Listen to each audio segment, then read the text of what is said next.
अस्सलाम वालेकुम नाज़रीन, दादू न्यूज़ शो में भलीकार माया रजा अल्ताफ़ अब्बासी हिमल पाण मौजूद आहियूं दादू शहर के न्यू चौक ते, जिथे निजी कंपनी पारां जो है मुख़्तलिफ़ जगह ते खॾा करे उते पंहिंजूं लाइनूं विछायूं आहिनि। हिमल जो है इन्हनि जो खॾनि खे है मिट्टी से पूरियो वियो आहे। मिट्टी जी है मिट्टी के करे जो है शहर जो है वो खंडरात बणिजी चुको है। अचो तो हिमल शहरनि खां पुछूं तो उन्हनि जो वधीक छा चवणु आहे। साईं तव्हां हिते मौजूद आयो, तव्हां ॾिसो पिया त हीअ जो है खॾा कया विया आहिनि, नओं रोड ठहियलु हुयो उनखे खंडरात बणायो वियो आहे। तव्हांजो इन ते छा चवणु आहे? साईं जीअं त असांजी जेका म्यूनिसिपल जी जेका बजट आहे उहा करोड़नि रुपयनि में आहे, पर हिते एॾा त नाल ऑफिसर्स वेठा आहिनि थिया। सिर्फ़ु हिते जेको ऑफिसर वेठो आहे थियो म्यूनिसिपल जो, उहो सिर्फ़ु महीने ते ईंदो आहे ऐं करोड़नि जा बिल कढी ऐं खाई वेंदो आहे। हिते असां वटि फ़िक़दान आहे हिकिड़ो त रोड ठहनि कोन था, ऐं जेकॾहिं वरी उहे रोड ठहनि था त उन्हनि खे वरी उखाड़ियो थो वञे। हाणे हिते तव्हां ॾिसो चौंक आहे, मेन चौंक आहे, हे निजी कंपनियूं आहिनि, उन लखे रुपया हिननि खां वरिता आहिनि म्यूनिसिपल वारनि जेके आहिनि उन खां न खॾा खोटे हिते खानो ख़राबु करे छॾियो अथनि हिननि रोडनि जो।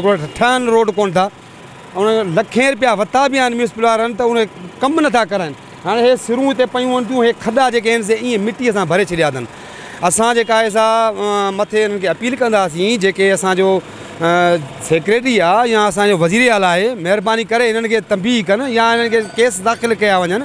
हे असांजी जेका आहे सा पैसा आहिनि, असांजे अवाम जा पैसा आहिनि बजटुनि जा, जेके बि हिते निजी कंपनियूं खोड़ आहिनि। जीअं असांजी जेके आहे सा पंहिंजो सुई गैस आहे, उहे बि खॾा खोटींदा आहिनि, ॿियूं बि खोड़ आहिनि खॾा खोटींदा आहिनि। उन्हनि खां लखे रुपया म्यूनिसिपल वारा वठनि था, पर हीअ कमु नथा कराइनि। ही हालत आहे, तव्हां चौंक ॾिसो न, हिकिड़ा रोड ठहनि कोन था, वरी रोडनि जो खानो ख़राबु कंदा अचनि। तंहिंजे करे इन्हनि ते असां जल्द जेका आहे असां बि एज़ ए समाज तनज़ीम जे हिसाब सां तहरीक हलाईंदासीं, न ख़बर पए त छा पिया था कनि।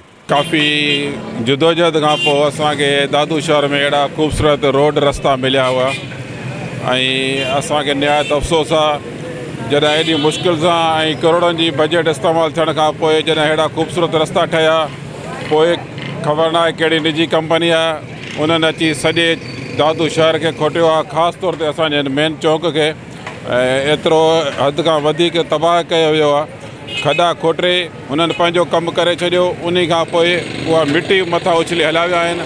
प्योवर ब्लॉक वारियूं सिरूं जेके उहे हितां गुम थी वियूं आहिनि, चोरी थी वियूं आहिनि, के भॼी टुटी वियूं आहिनि।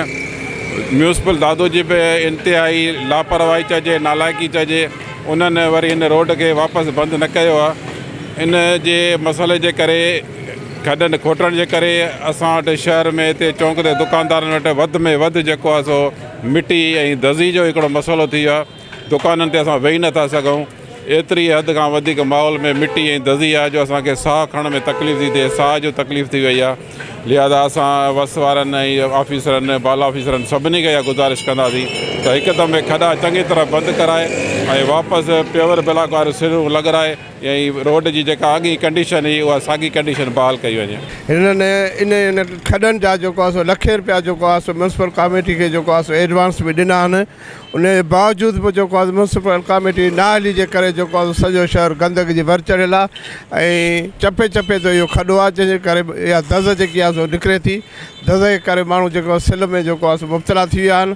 असां हितां जे जेको MNA आहे जेको आहे उनखे चवंदा अर्ज़ु कंदासीं, डिप्टी कमिश्नर दादू खे अर्ज़ु कंदासीं त इन्हनि शयुनि जो जेको आहे सो जेको आहे जांच पड़ताल कई वञे त आया इहे पैसा केॾां था वञनि।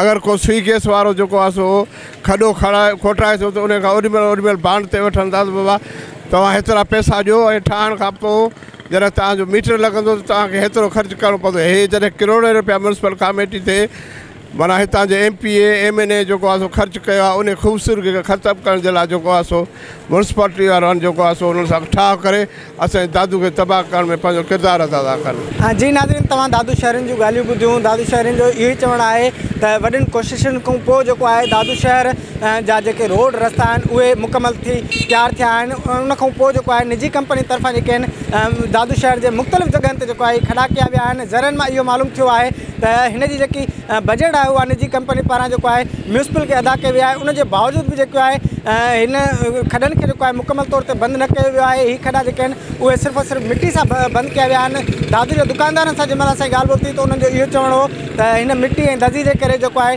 वरी साह में तकलीफ़ थिए पई ऐं मिटी ऐं दज़ी जे करे जेको आहे असांखे ॾाढी मुश्किलात आहे। इन खां अलावा असां जॾहिं कोशिशि कईसीं एडमिनिस्ट्रेटर म्यूनिसिपल सां ॻाल्हि ॿोल करण जी त उन पंहिंजो जेको मौक़ुफ़ आहे ॾियण खां इनकार करे छॾियो आहे। ज़रियनि मां इहो मालूम थियो आहे त हिन जी जेकी मुकमल बजट आहे उहा बि जेको आहे म्यूनिसिपल खे अदा कई वई आहे। दादू जे शहरनि मिनिस्टर बलदियात खां ऐं आला हुकाम खां इहो मुतालबो कयो आहे त हिन शहर जो जेको आहे खॾनि खोटनि जो जेको आहे नोटिस वरितो वञे ऐं हिननि खॾनि खे जेको आहे मुकमल तौर ते बंदि कयो वञे। जी।